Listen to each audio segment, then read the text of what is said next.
What's going on, guys? Zane here with Everything Vive. Want to welcome you back for another episode, and thank you for tuning in. So in this episode, in the beginning, we're actually going to dive in a little bit further about where we've been and what we're hoping to do with the podcast moving forward. But I had to record this pre-roll intro because we had some uploading issues. And so the episode was actually recorded a couple weeks ago, right before the Thanksgiving holiday. And I guess when I hit upload, it never actually went through. So figured I'd record this to give you a heads up that some of the news items may not be relevant anymore. But we did a deep dive into Serious Sam and all the Serious Sam titles that were available at the time. So hope you guys enjoy that. And yeah, welcome back. Here we go. What's going on, guys? Zane here with Everything Vive. Want to welcome you back after quite a bit of time, but I'm here with, as usual, Ronnie. Ronnie, how you doing? I'm doing great. How are you doing? Doing good. And we have Damon on. Damon, how you been, man? I'm doing fantastic. So we actually just jumped off a pretty good co-op of Serious Sam Fusion, which we're going to dive into, and that'll be the main part of the episode. But we wanted to get back to you guys, say hello. I know it's been a while. We have all had individual things that have kept us from doing this and being regular with the podcast, but we are excited to be back. We are excited to have some more content for you guys. And yeah, I don't know. Is there anything you wanted to say, Damon, Ronnie? Yeah, no, I mean, for me, I'm super excited to be back, and I know it's been a while, but we're again ready to kind of, hit the ground running. We're going to be putting up a lot more consistent content up. We have a lot of exciting new ideas, and yeah, I'm just super happy to be recording again, and super happy to be talking to you. Without getting too far into it, but I think a big part of it is our schedules have freed up significantly. I know for you as well. Yep. No, definitely. So yeah. Well, before we do that, we're gonna do just wanted to go over some news. I know there has been quite a few news topics in the time since our last episode, but we're going to jump into that in our next one. We'll do a deep dive. Right now, just wanted to do a quick mention for Black Friday, which is coming up.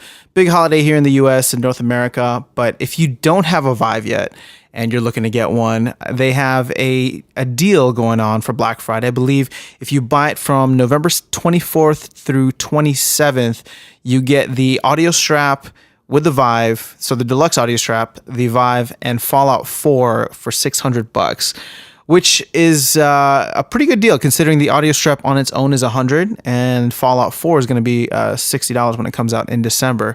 So, do you know? Are there any specific retailers or specific sites that you have to order it from to get the deal? Or so I know you can get it directly from HTC. I did not see any other retailers that had mentioned it, but I would assume. Well, no, I shouldn't assume. Yeah, I haven't seen anybody. Okay, well, that's good to know. But once it goes live, it's possible Microsoft Store somebody might have it in store, but we definitely know it's going to be on. Yeah. So I mean, you can get it directly from them, and I know some people may advise you one way or another on getting it directly from the manufacturer, but at least we know there is a deal happening there if you're looking to get it. We'll keep you updated if we see anything across the retailers. Don't forget. Oh, and Tilt Brush, yes, correct. Which I think is $30.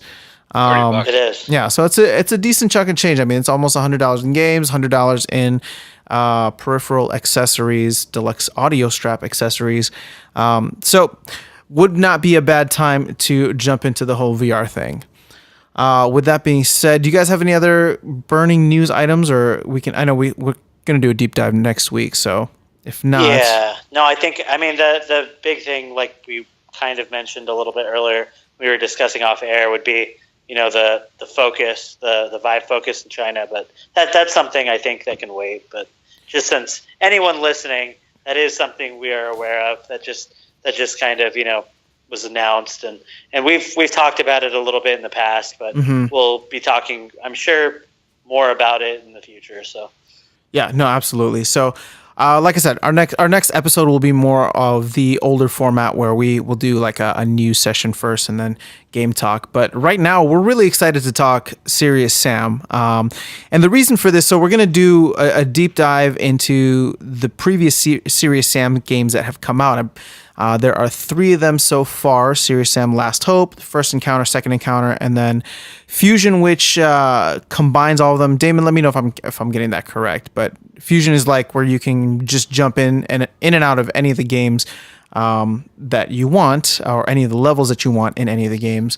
And the reason we wanted to talk about this today was because Serious Sam 3 just released less than a week ago from this recording on November 9th. So we're excited to play that, but this has been on the back burner for a while. We have been actually in touch with the team about getting them on for an interview, so hopefully we can schedule that. But we wanted to give our thoughts on the first 3 games that came out and how they did in VR. So how do you guys want to do this? Should we go game by game, or should we just do... I'm not exactly sure what the format is, because... Well, go ahead, Ronnie. Well, I mean, before we start, I want to say, like, when you were mentioning that, I mean, part of what inspired us to do what could potentially be a series of episodes, first with, the backlogged games that were released by Croteam, and then a future episode potentially with Serious Sam 3 in VR, and then hopefully some kind of interview or other content related. It's kind of incredible how much of a commitment Croteam has made on VR. Because really, I mean, there aren't that many developers that we could sit here and really do a deep dive like this on in terms of what they've released in VR up to this point. I mean, really, I think they've gone above and beyond to try to, bring their titles that they've worked on in the past over to VR. And I think as you kind of hear from what our experiences have been like playing some of these titles, I think it's a real testament to, what they've been able to do. It makes me excited not only for their future work, but the potential for other full releases in VR, because, all these Serious Sam games are some of the few games out there where you can seriously say that these are full-blown complete titles that have been brought over to VR in a very faithful adaptation. So if you've ever played any of the Serious Sam games in the past, you can get that same experience, but in a whole new, kind of light by playing these titles in VR. And I think they're super exciting. I think everyone that is a fan of first-person shooters or of any of the previous Serious Sam games, old school first-person shooters, should definitely check these games out. But so I mean, as far as going through, I mean, to some extent, what I played from the first couple games to so far, I'd say there isn't really necessarily a reason to go through each game individually. But it's more maybe like the package. I don't know. What are your thoughts? That's not a bad idea. Well, so I was just going to echo the sentiment that you had about Croteam and the Serious Sam, or just the properties that they've put out so far. I mean, with Serious Sam 3, and we won't count Fusion since that's maybe, it won't be looked at as a full game, but more like a combination of things. But with Serious Sam 3, the previous 3 titles of Serious Sam, and then they also had the Talos Principle last month. I mean, that's 5 titles in a year and a half since the Vive launched, which is impressive to me. And I know someone's gonna call me out and say, well, they're not creating games from scratch. They're porting them over from regular PC games. But after jumping into each and every one of those, I was pleasantly surprised. because they were very they were fleshed out really well. They felt very full. And I mean, it had a good VR feel to it. And the thing is, I started off playing The Last Hope, and I probably put the most hours into that, just because, I mean, it was the first one out, and, I was in that whole Serious Sam rush at the beginning. But, in getting ready for this specific episode, we all jumped into each of the titles that had come out, the first encounter, the second encounter. And, having the ability to teleport through, seeing all the different editions that they had, I don't know, man. I thought it was fantastic. I'm really excited to try Serious Sam 3. Yeah, and I mean, even like just us jumping into these campaign modes, we all got a chance to play these games, by ourselves at various capacities, and then jumping in and just playing the campaign mode together in co-op. I mean, it was one of the few co-op experiences that I've had where I truly felt like we could have, if we really wanted to, you could start a campaign with your friends in any of these games, and you could literally play it from beginning to end and have no problem whatsoever doing so. I mean, literally, I really like the way that you're able to just jump in and, level to level, it flows really well. It doesn't take you out of the action for very long. You finish a level, you immediately are back in the game, moving on. And I just think it's a really cool feeling. I mean, you don't feel like you're stuck in menus unnecessarily when you do have to be in a menu to configure things at the beginning of setting things up. And especially with Fusion, the fact that you're able to set up Fusion to then work with all of the various levels is I think genius as far as bringing everything that all these games have to offer together. You're able to just go in there, mess with the settings, get everything the way you like it, and then start playing. And once you start playing, you can just be in there and do your thing and have fun with your friends for as long as you want to. And you're able to play it for short, quick bursts. Play, a couple levels here and there and be out if you need to, or we can go level after level after level, and just get immersed and lost in the game. So I think either way you look at it, it's kind of like a nice mix of what we've talked about with some other type, like being able to have short experiences, but at the same time being able to have those lengthier play sessions as well if you want them. I don't know what's your experience has been like, Damon, playing the game. Well, the biggest thing is when I kind of missed the boat when Serious Sam, the first one, came out. I definitely played it a very little bit in 2001, back when it was flat or pancake, whatever you want to call it. And then didn't really catch the second one. Yeah, didn't really catch the second encounter, and then by the time they did the HD remixes, I lived overseas and I kind of was away from PC gaming. So I kind of really getting to play these for the first time in VR. Yeah. And they've done such a great job with translating them. It's the biggest thing you notice is it's very customizable. The options are incredible. It's very well mature and developed. A lot of other games, they come out even finished and they're not even in early access. They were fully released and there is not a lot of options for control. There's not a lot of options for sound, graphic options. All of those kinds of things kind of get left to the wayside. But this is a fully developed game that has all of that and I think it looks great.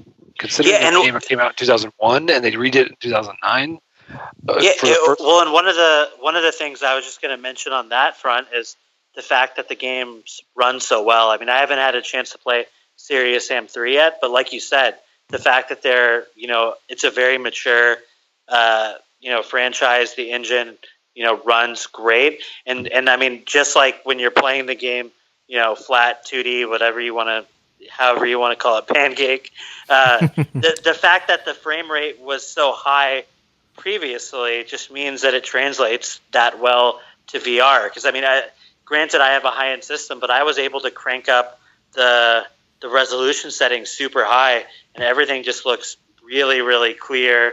And I mean, to me, playing a game in VR that is clear and easy to read signals from trumps any kind of extra flair as far as like I can. And I think these games have enough of that. I mean, they like you said, even though they're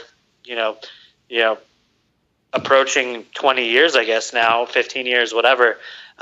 They still look great, and I think they translate really well to VR. But yeah, I was just gonna since you were touching on that.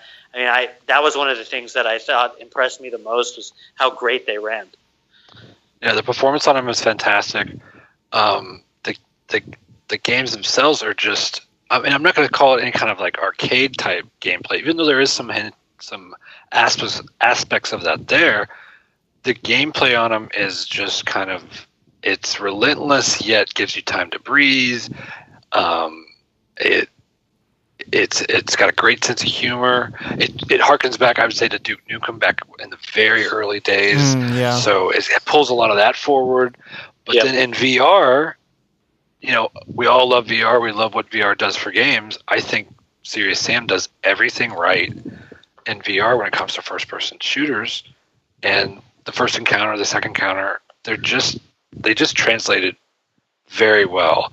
And one of the things I read on that Croteam sent over was just their description of, you can't take a flat game and hit a couple buttons or write a little bit of code and think that your game is going to translate, because in flat gaming, there's a lot of ways to obscure stuff from your view that you can't see, or if something doesn't work the way it would in real life, you just make it to where it's not accessible, or you can't get to it, or you can't touch it.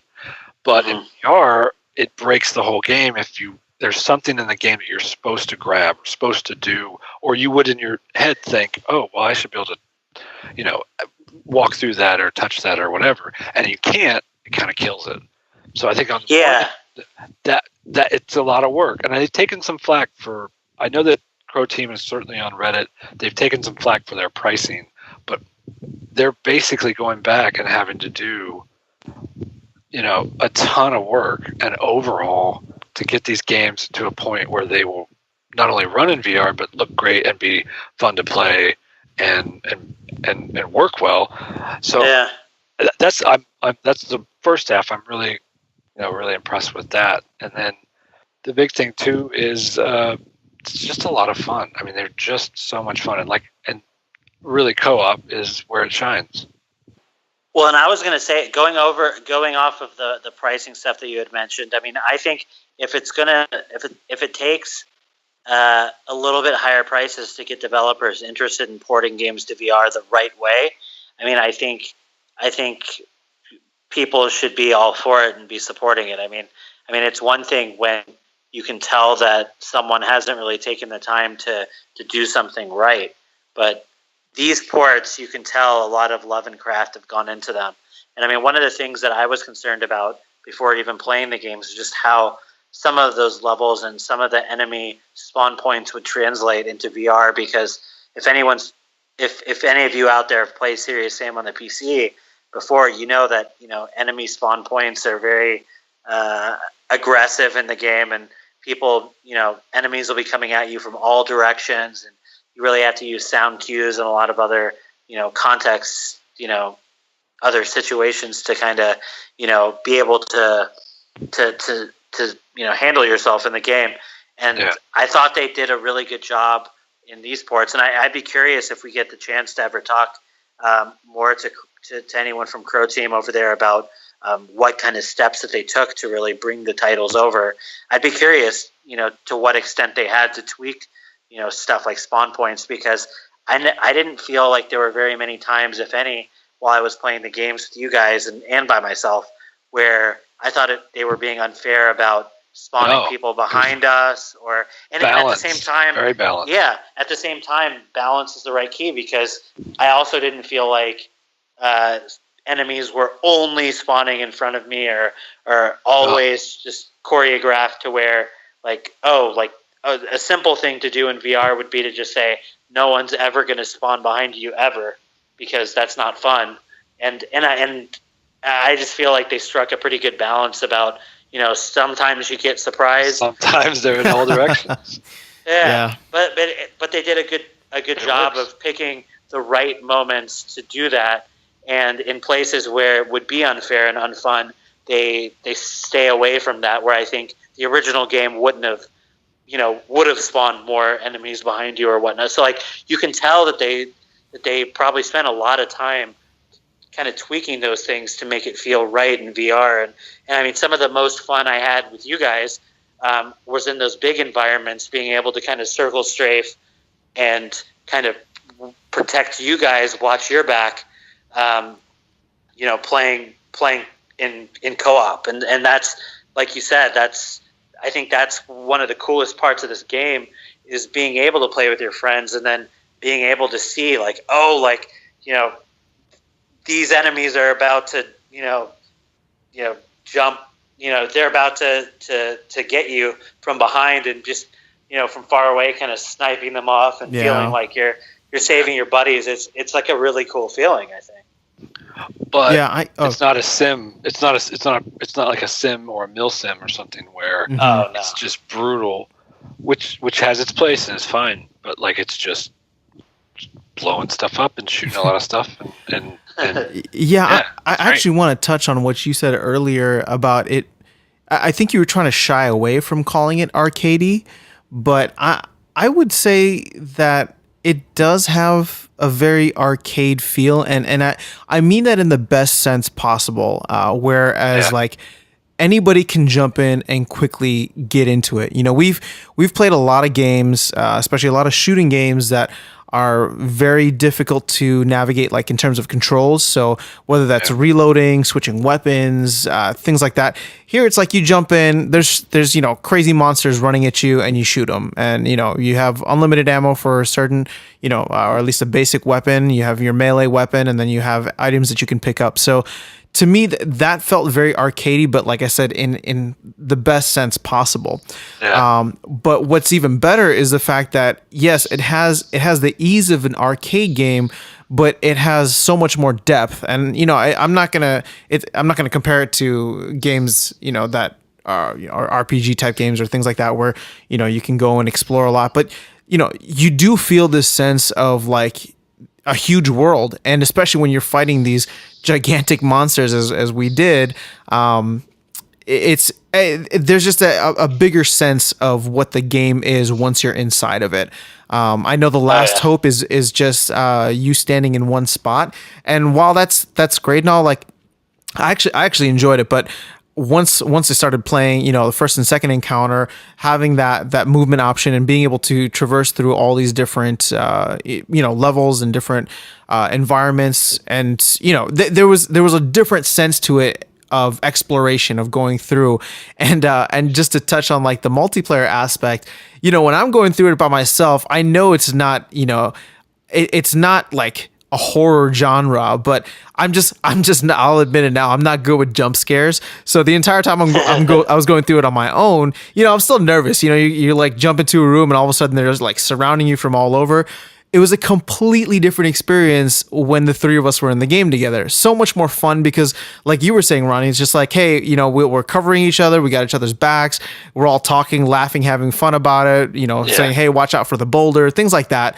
So, it's great on its own, but I think it's elevated to another level when you're able to play multiplayer, whether that's with friends or not. But there's just this awesome sense of like camaraderie that comes with it.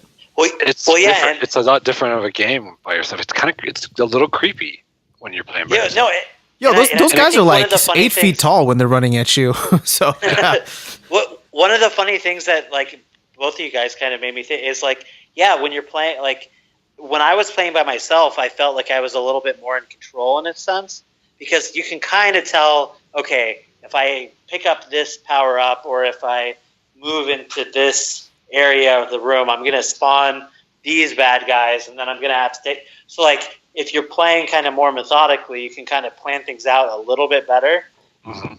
And so in a way, like you said, like you're more prone to some of these jump scares, but at the same time, you also can anticipate a little bit more how things are going to go down. Whereas when it was all three of us kind of running and gunning and doing it, like, you never exactly know when, your buddy's going to decide to push forward. And but you still get to take a break or take a breather. Like that's the good thing. Like there's no, but it's just kind of a cool feel. Like it's interesting to kind of be in there with people, and like I'm sure different groups play differently.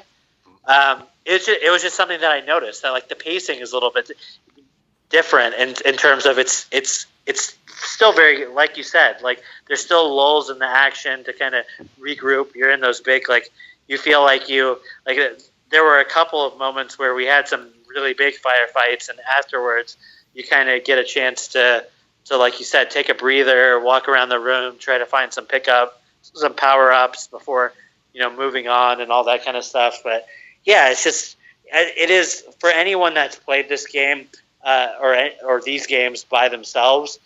Definitely recommend trying to, if you have any friends with Vives, trying to play with them, or when we were searching for games, the networking options are super straightforward, and it looked like, I mean, we're just playing on a random evening, and there were plenty of games going. So yeah, I actually want to make a quick point, because I know you mentioned it earlier, but from my perspective, I know, Damon, you were the one who set up the game, but from my perspective, it was simple. I mean, I made a couple clicks, waited for the screen to load, saw you there as the host, and jumped in, and we were off to the races. But I mean, I don't know if you can speak to like how it was setting up the game, since you were the one behind it. Yeah, this is where Fusion comes in, is kind of the big advantage of being able to start up, get into any of the titles, and start up a server for a co-op game, or a versus game in any of the different Serious Sam games that we've been talking about. And that's a big deal. Like, it's very easy to do. It's very easy to set all your options, and there's an endless amount of options. Like, you can say, I'll let people hit pause or not, or I'll let people vote on the next map, or there's this very mature kind of game that's been out there for a long time, that the flat version of it has all these options, and you can play with flat players. I think when I played tonight, before we started together, I played with another guy for maybe a half hour or so, and he was not in VR. He was not a Vive or Rift guy. I think he was just flat. He was just playing it flat, but we had no problems playing. And it was pretty much as if he was playing it the same as me. That's so interesting, because we've had conversations with developers previously about that being a thing where there's a multiplayer aspect where you're able to play on the computer flat screen or in VR and have those two worlds navigate. And the thing is, like, I mean, there's always going to be the advantage / disadvantage argument that people are going to make for PC players. But I mean, how was your experience with that? I know you guys were probably playing co-op, but did it take away? Did you notice his anything about his experience? Well, I just noticed he wasn't talking, which I could be wrong. I don't really have any way to know gotcha. For sure, but there's no voice chat, and what's funny in VR is if you're playing and there's somebody doesn't have voice chat, it's almost a weird thing. Well, yeah, they had to go out of their way to turn it off. Yeah, you have to go out of your way, and you have to go through all these hoops. So it's the rarity. When in PC gaming, it's at least more the norm. For a long time. Yeah, it's more the norm that people aren't going to be talking, or it's a pretty recent thing as far as in the history of PC gaming. So, no, that's the big thing, is how easy it is to set up a multiplayer game, the wealth of options that are available, and then you could limit the number of people you want in, set a private room. It's just very easy to do. Cool. Well, sorry. Go ahead, Ronnie. No, I was going to say, I mean, we have a lot of Croteam games to talk about, obviously, but I mean, I hope other developers take note of what they did with these games and their amazing VR treatment here, because I think it works really well, and I'm hoping that other developers out there that are thinking about porting previous or upcoming VR or non-VR titles over to VR should take note. I mean, we have Fallout 4 coming out soon in VR. We have, Doom. I really hope that those guys over at Bethesda are kind of taking a look at some of this stuff, if to the extent that it helps, because I really think that Croteam put a lot of good work into these titles to make them run as well as they do in VR. I mean, that isn't to say that everyone is going to have a flawless experience with these games in VR compared to some of the other stuff out there that may have been more native to VR originally. I mean, I will say that for some people, I think they did a really good job of kind of giving you options to figure out the best way to move around in these worlds. Mm-hmm. But, I mean, we're still kind of in those early times in VR where locomotion is still, like, whether it be teleportation, normal locomotion through, like, classic-style movement is what they refer to it in the Serious Sam games, being able to actually move around with a joystick or a pad. I mean, I will say that in a game like Serious Sam, that's one thing that I kind of wish the Vive controllers had, was a joystick rather than the pad, because some of the movement there is a little bit harder on the pad than it would be if you were using a traditional joystick. And I did. I mean, as much as I was able. I mean, I was probably playing these titles way longer than most people will in a day. But I mean, playing 2 to 3 hours of these games in a day, I could tell my brain was a little bit mad at me for playing in VR as long as I was playing. So I mean, some of those things wouldn't happen if you were just playing on a 2D screen. But so like I said, it's not going to necessarily be for everyone.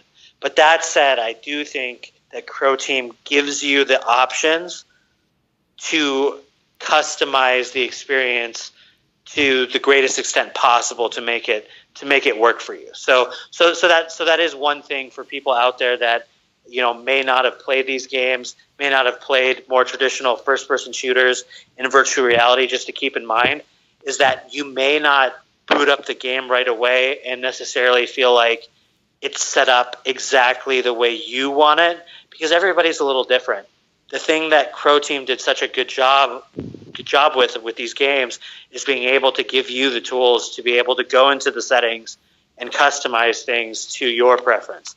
And if you don't get it right the first time you play, you feel a little bit queasy or whatever afterwards, you might want to go in there your next playthrough and kind of see what other options there are and figure out what works best for you. Yeah.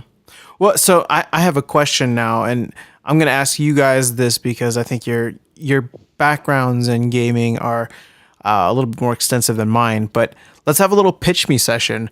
What game would you like to see ported over now that you've seen Serious Sam be very successful in this, and with Fallout 4 coming, is there a game that you've played that you'd want to see, whether it's something similar or something completely different? But what are you thinking? That's a good. Damon, go for it. I'm actually gonna open my Steam library because I'm kind of games I'd like to see in VR. I'd like to see TIE Fighter in VR. First off, I mean, pretty much lots of things from LucasArts. It's funny you say that because I swear to you, the first thing that came to my mind, whether I didn't really have a specific game in mind, but it was Star Wars. Like I was trying to think with like Dark Forces or Jedi Knights or one of those games but work well do in a big VR. TIE Fighter. I mean, you could go the route of like an Elite Dangerous thing, but put a TIE Fighter skin on it, or do something different. Like take a VTOL, except make it TIE Fighter. So take it where you've got your motion controls and you're controlling a TIE Fighter and you're fighting in space and all that stuff. That I'd be fine with that. Or give me something where I use a HOTAS and I fly just like the old school TIE Fighter, and I'm in, I'm in VR. We're getting like, if you look at the old like police quest games and stuff like that, because this is really going to date me, but I played those like crazy. A lot of the point and click, all the Scum stuff from LucasArts and all that stuff. You know what games might be kind of cool? I'm just looking. I'm just kind of casually scrolling through my my games on Steam. Yeah. Some of the Far Cry games might be kind of cool in VR. Yeah, the Far Cry games would be, especially the first ones. Yeah. If they redid the engine, updated it, and put it in VR, it'd be incredible, because that game is just the environments in particular are really cool. Yeah. Far Cry. It would just be kind of neat to be in like a jungle environment, and if you were able to get like a Far Cry 3 or something to that was run the first at game a high I enough frame remember rate. where this first game I remember where the physics on everything, and probably Exactly. it wasn't perfect, but you could throw something down on a table or throw a rock or something, and it all worked. Yeah, pretty much. So that's one of those games that you go back to that would be pretty cool. I wonder. I could just be because I haven't spent a lot of time trying to see what kind of conversions are out there for, like, it's one thing for a developer like Croteam to actually put the resources behind a game to do it right. I wonder if some of these like another game that might be kind of cool in VR, especially if the developers were to kind of put it through its paces, would be maybe Borderlands 2. Mm-hmm. Yeah, a game like that might be kind of cool. But at the same time, I'm listing all these games from the past, and then you think about, well, we've got Rockstar putting out 6 episodes of LA Noire, and that's pretty much your police investigation. So that's a big deal. So if that's what you want from before, which is something I think would be cool, yeah, you got LA Noire coming through. So it's starting to catch on with these studios. I don't know if it's the kind of thing of where somebody like Rockstar says, "All right, we'll give them something, and we're going to put a little bit into it." And of course, it's not going to be a massive multi-million-dollar hit compared to their other titles. But I think, I don't know, Zane. What about you? What are the games that you look at and think that, man, in VR that would be incredible?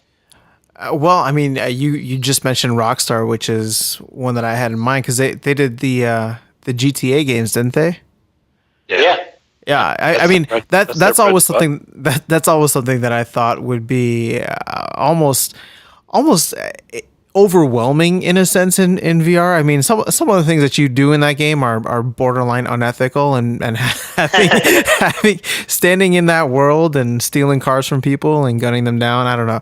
I remember like when it's great when it's on a flat screen, but yeah, there were always mods and everything. Like, and I'm sure like I'm trying to think of like how good of an experience there are out there for like modding GTA 4 or something for VR. But like, I just remember when GTA 4 came to the PC, and it was kind of the first Grand Theft Auto to have like an official first-person mode, if I'm recalling correctly.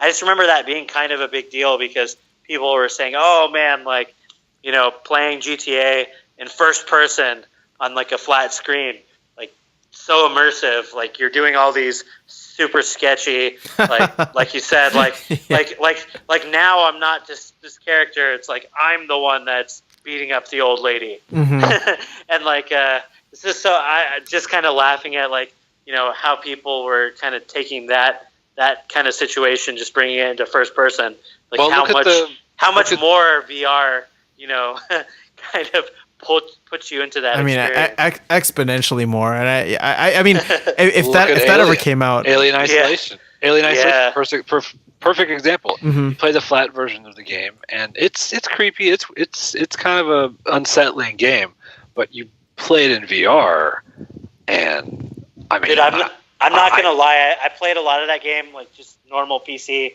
version before the Vive came out, and I love that game. And the idea of it in VR sounds super cool, but like I don't know that I can. I don't know that I can do it. It is ridiculously unnerving.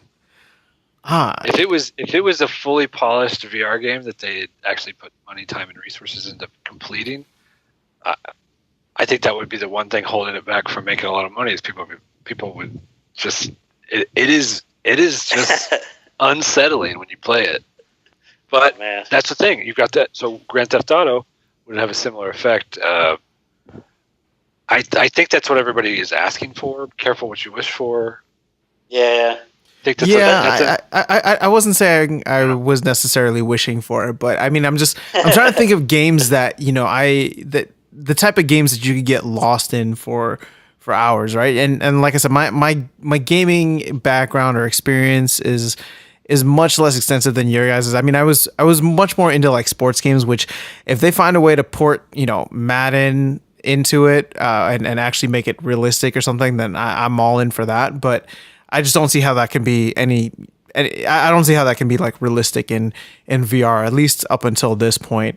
But yeah, I don't know. It would be like playing foosball or something. Like you'd be over the field, kind of seeing all your little all your players go at it. Yeah, I mean, foosball, or like if you're playing as a player, like what is like? How is someone going to tackle you if you're teleporting everywhere? You know what I mean? It's just like, or like how would you feel if you're doing locomotion and you see this like 6'5" linebacker running at you? How do you not like react to that? So. Yeah. But you know what I mean? Like, I don't know. Like there will be, it'll be really interesting to see how that stuff comes over. I'd love to see, more in-depth sports games. I think the only one that I've really seen right now is Final Goalie, which makes sense for where VR is at right now. But I'm excited to see where it could go further. Well, yeah, like bringing us a little bit on topic. I was like, transition. What these games, what the Serious Sam games kind of made me more excited to try, and I haven't tried it yet, but I'm definitely going to, is playing Talos Principle in VR, because that's another game that Croteam developed, that they did the full VR treatment for, that you can get in Steam right now. And I haven't had a chance to play Talos Principle, but I've heard some amazing things. I mean, a couple years ago, it was getting all kinds of awards, end of the year awards and stuff from various publications for just being a really awesome puzzle game with a really cool storyline. When it was, released as a normal PC and I think eventually console game. And so the fact that, seeing what Croteam was able to do with the Serious Sam games in VR makes me very confident in purchasing that game now in VR as well. Because, I mean, that's one of those things. I mean, it's one thing if a game, is kind of half-assed, you're not sure if buying a VR version of a title is going to get you a good experience or not necessarily. Mm-hmm. But playing these games, I know Croteam knows what they're doing when it comes to porting their games to VR. And I can't wait to try Talos Principle. I had forgotten. I wanted to give a quick shout out and say thank you to Alan Ladovac. He's the Chief Technology Officer for Croteam, and he was very kind to provide us with copies of basically their full. Now, we got this a little while ago, so it's before 3 came out, but gave us a full section of all the games, and has allowed us to be able to play them, and they've been really great and supportive, and answered any questions that we had, and it made this whole process a lot easier of really kind of diving in to these games, and I'm looking forward, and I'm excited about playing Serious Sam 3 and playing Talos Principle, and really getting a chance to talk to them soon about just their story. 24 years ago, they're big football guys or soccer, and that was their passion, still is their passion. So getting from there and making games, soccer games, and then kind of making the leap into other types of games and going towards first person shooters back in 2000, when a GeForce 256 was cutting edge. So yeah. So, and to be clear, they didn't give us any, like, we didn't talk to them about kind of how to experience these games or kind of what our focus would be, or whether these are all obviously our thoughts on what we think of the games. But they were super cool and supportive, and we finally got around to kind of deep diving, and like I said, super impressed with what I got to play. And yeah, hopefully we get a chance to talk to them a little bit about, because now I am, like, after playing these games, super excited to see kind of what their process was, like what got them motivated to get into the VR development, that they're into right now, and kind of finding out a little bit about what their plans are in the future. I think too, if we can talk to the listeners or the prospective VR players that are out there, and they're kind of asking themselves, like, who would like this game, who wants to play it, who would I recommend it to, that asks me. I think first and foremost, someone that says they're kind of tired of tech demos, or they're tired of short little bites of games and they want something that they can play for hours at a time. Well, yeah, this is definitely fits the bill for that. There's hours and hours. I mean, even moving at a quick pace, the first game's going to take you 3 to 4 or more hours to get through. Yeah. And if you spend your time and find all the little extra hidden items and secrets and stuff, you could spend 6 or 7 hours just on the first game and still not find everything. So there is a considerable amount of playtime in each game, so there's real value in that. I think if anyone that's in a first person that has anything in the first person realm and enjoys that, or wants a good co-op game to play with other friends, so those are some big stuff. If that's what you're looking for out there, and if you like arcadey, explosion, blowing stuff up, having fun, and you're not so much required to, that you want to have a strict military sim, perfect accuracy, you just want to roll in and blow stuff up and shoot stuff and get in and get out. For that, this is also the game for you. And let me, I want to just add on to that, that last point that you were making, Damon. We're always looking for titles that are easy to show first-time VR users. We're still in that point, even though VR is, a year and a half old, or almost 2 years old at this point. But there's still new people kind of experiencing it every single day.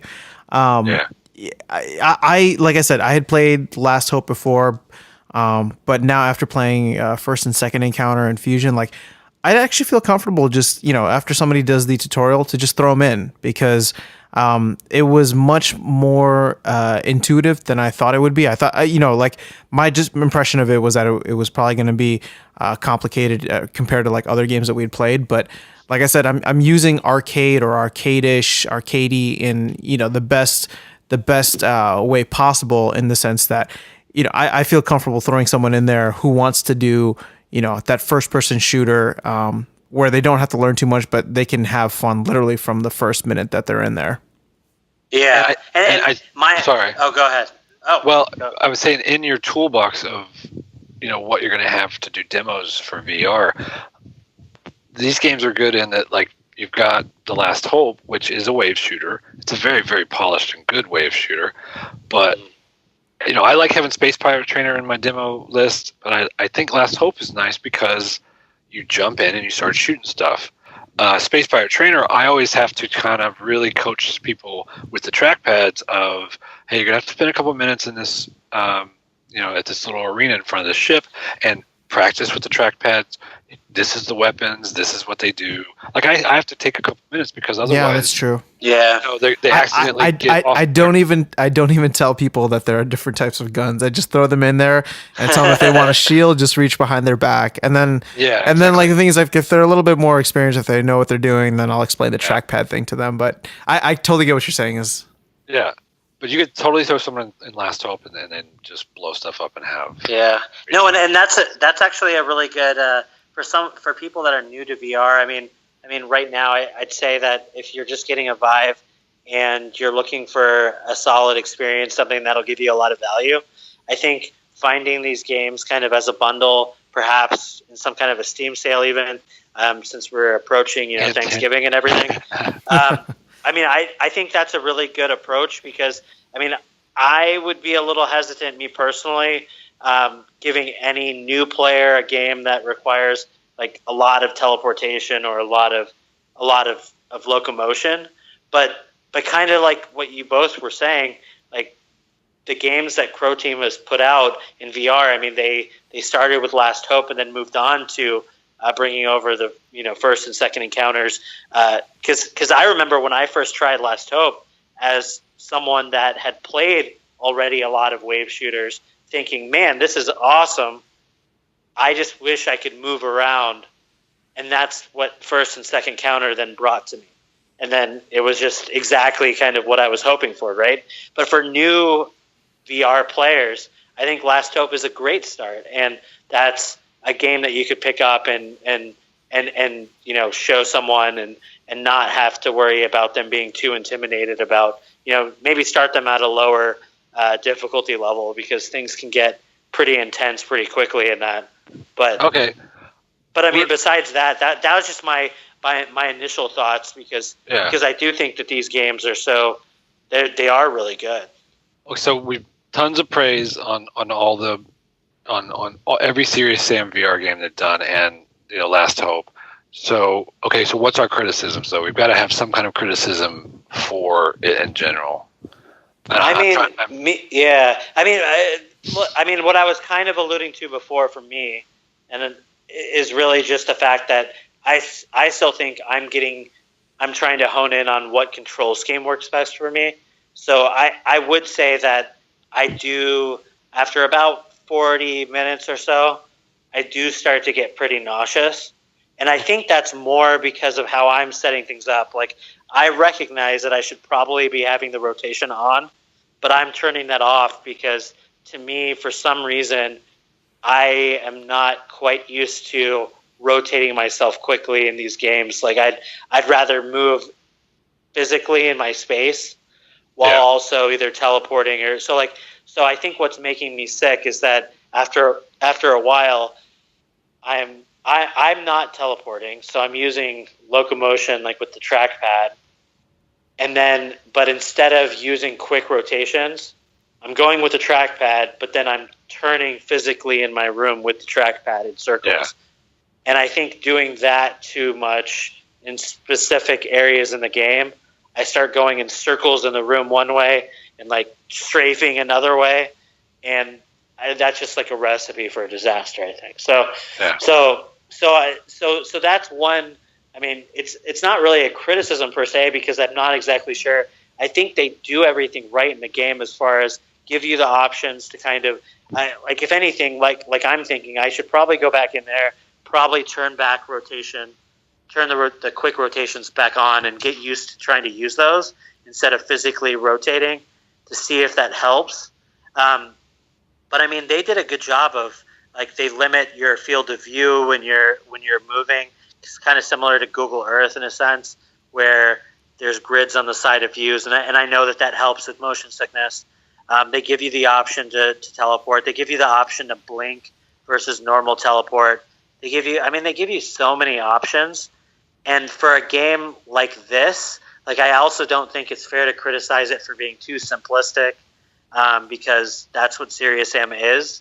Like, if you're looking for a hardcore tactical sim or something, then this game isn't for you. But I don't really think.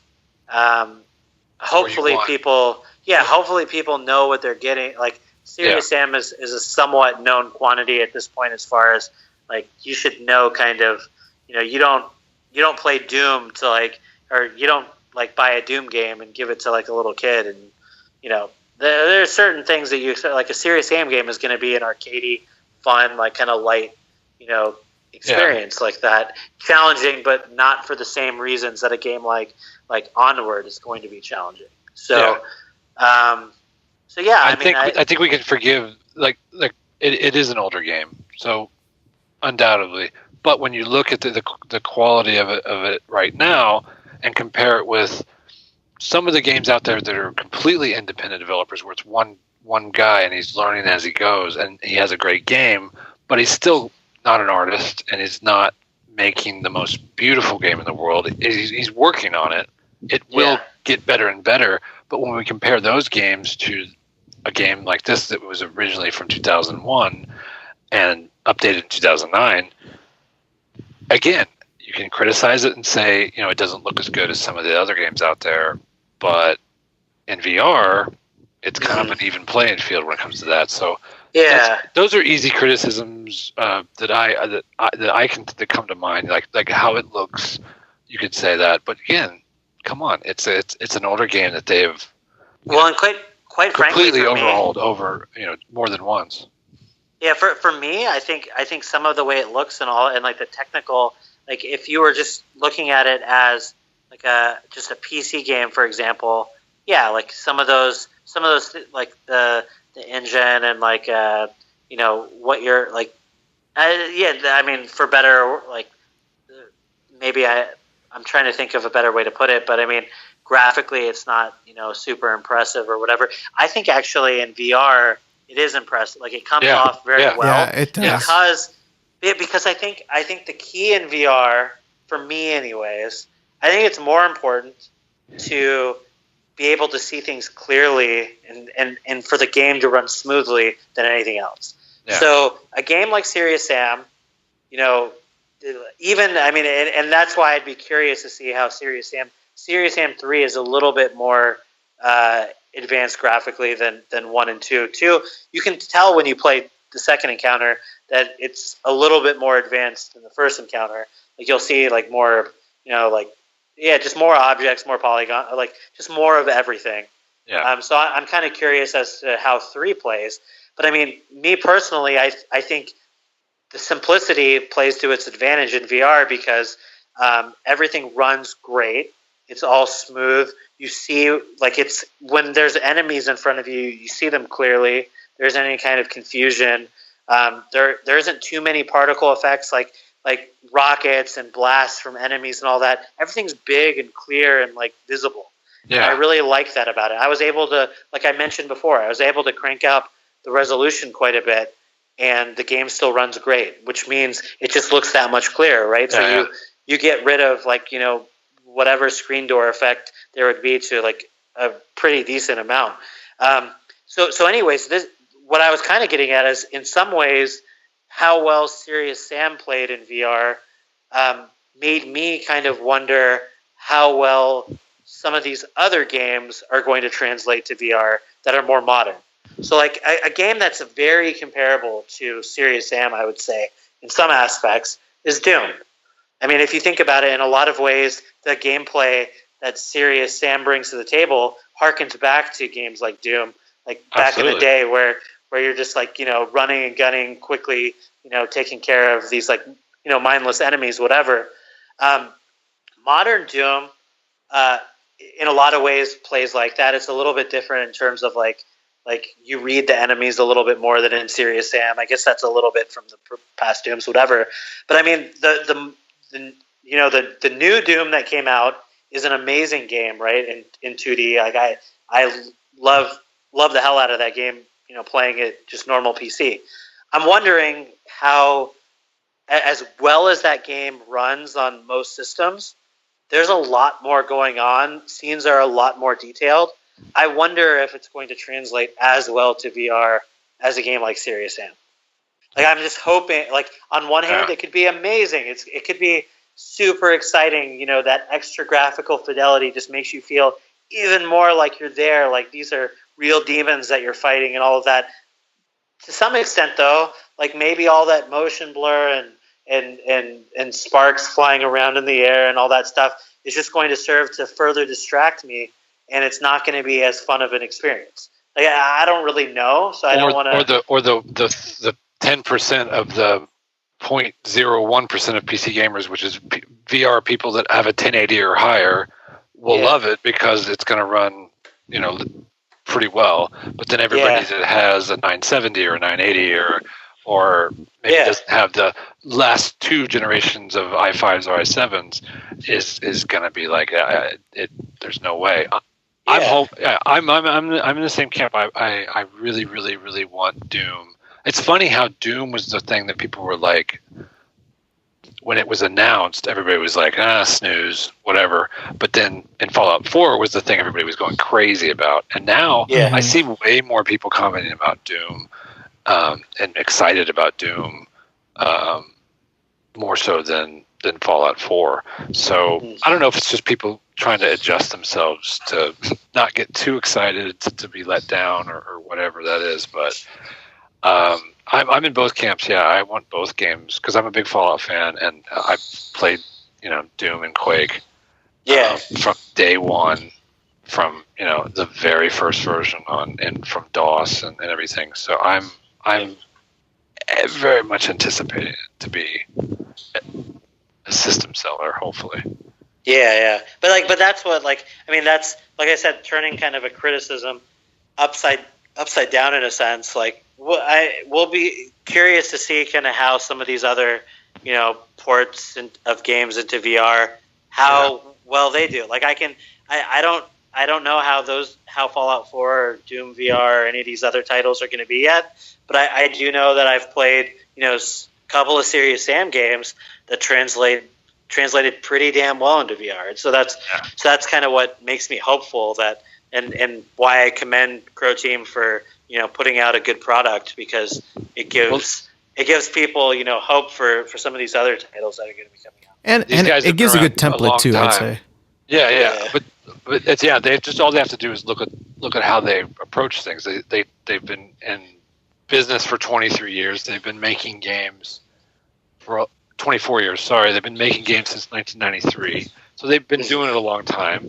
Yeah, they're really passionate about what they're doing, and the big thing is they on their blogs you can read Alan and some of the other guys that are in there. They talk about, okay, we're passionate about VR.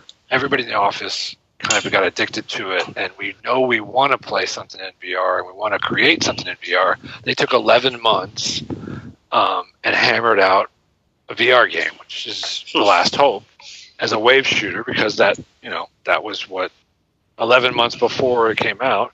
That's kind of what was the hot kind of thing, and I think they did a very, very, very good job. They learned their lessons. It's funny though, you'll hear the guys from Croteam always talking about, it's such a pain in the ass to listen to our customers, but we always end up having a better product for it. So they'll be working on something, and then everyone across the board will say, "Oh no, we need co-op in, The Last Hope. We got to have it." And then they'll totally, when you're in early access, you put this whole roadmap out that says, "Okay, first we're going to do this, and then at the 6-month mark we're going to have this feature and this feature," and then all of a sudden you got to put co-op in there, and then that bumps everything else out of the way. So these are guys that.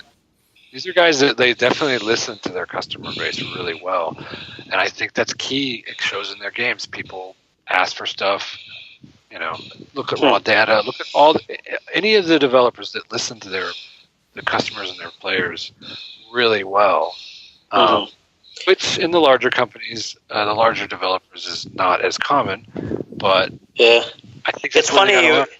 It's funny you mentioned that, because when we were talking before the podcast, trying to decide exactly what we would talk about news-wise, one of the things that Damon brought up, and one of the things I was thinking about too, was just all that stuff that's been going on with EA and these loot boxes and Battlefront 2 and like all this, and like it's a good that like I wasn't sure that it was necessarily relevant, but it is, I think, in terms of like talking about where this discussions led us. A lot of the various VR developers that we've talked to, one of the biggest themes, and maybe that is just because we're working with smaller companies and all of that, but one of the biggest themes or takeaways is, the most successful VR developers are often the developers that listen to their fan base and the users out there the most. And maybe it's just also because it's a newer medium, and they need that feedback because you just really don't know yet. There's not a lot of knowledge base out there for what works, what doesn't work, and there's so many subjective experiences. But that's a big, like, whether it's like a single developer or a semi-large team working on a VR title, and Zane, I'm sure you can like back me up on this. Like, that's one of the things you hear so much from these VR developers is how engaged they need to be with their communities. And almost to a point where, like, with these smaller teams, it's tough, right? Because if you have only a 1 or 2 man team, how do you stay on focus, on schedule, and on plan for what you're trying to accomplish, but then also give enough of attention to the fans and to the audience that you're trying to reach. You know what I mean? So at least those are some of the struggles that we've seen from some of the smaller teams. I know, there's definitely independent development teams out there that have that in place or have a system in place where they can, get that feedback, be very engaged with the community. But no, it's definitely, growing pains, but it's good to see at the end of the day that for most of the folks that we've talked to and most of the folks that we've seen, or most of the development teams that we've seen around, are at least doing their best to accommodate and listen and incorporate what they can. I just think it's super cool. I mean, the more I think about it, I mean, for people out there that aren't into VR yet, or maybe are kind of dabbling in it, haven't really, been a part of the community as much as they possibly could be, knowing that, if you are into VR right now, I feel like whether you're a developer, like we've in the past seen people get into VR from, they try a Vive somewhere, or a Rift or whatever. They've never developed a game in their life. And within just a few months of trying this device out, they are inspired to try to learn how to code, try to learn to put a game together and come out with something that is unique and interesting and doing something cool. We've seen a lot of people do that, right? On the same time, we've heard from these developers how much feedback they get from the user base and how they really, listen to those people and try to implement ideas from the community and all of that.